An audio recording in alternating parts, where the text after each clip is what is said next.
See your hands. Get down your knees. Alright, I'm gonna go hands on.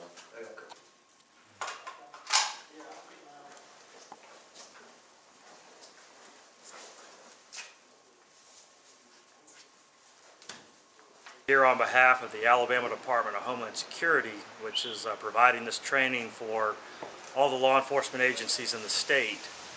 The training kit that we're using costs $47,000. So you can see it's hard for individual departments to come up with the time and the trainers to be able to put this kind of training out. Really, without Alabama Homeland Security putting this out, we just wouldn't be able to do it, my own department included. What we're doing is we're trying to provide some tactics for officers to use in what we call an active shooter scenario. That's where somebody has, for some reason, shown up in a populated place, be it a hospital, church, school, nursing home.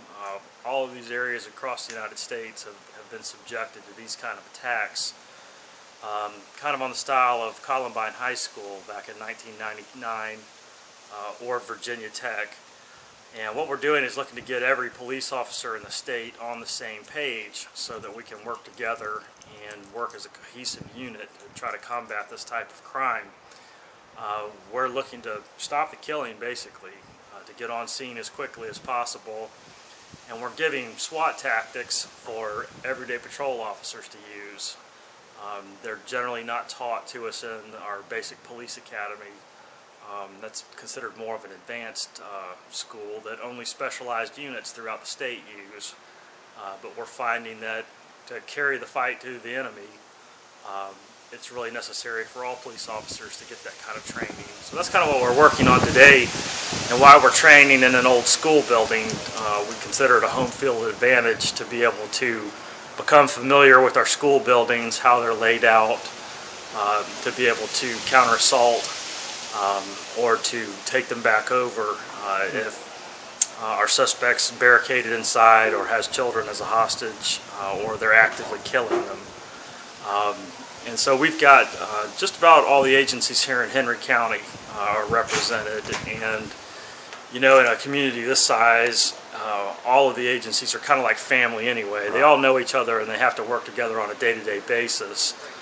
We're just giving them the tools to carry that forward a little bit.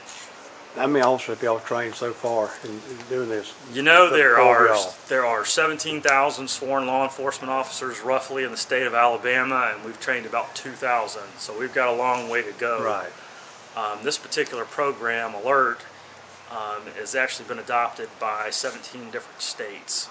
Alabama was only the second, so we were a little bit ahead of the curve, and yet we've got a long way to go before we can get everybody trained throughout the state. All right, I appreciate your time. Oh, absolutely. My pleasure.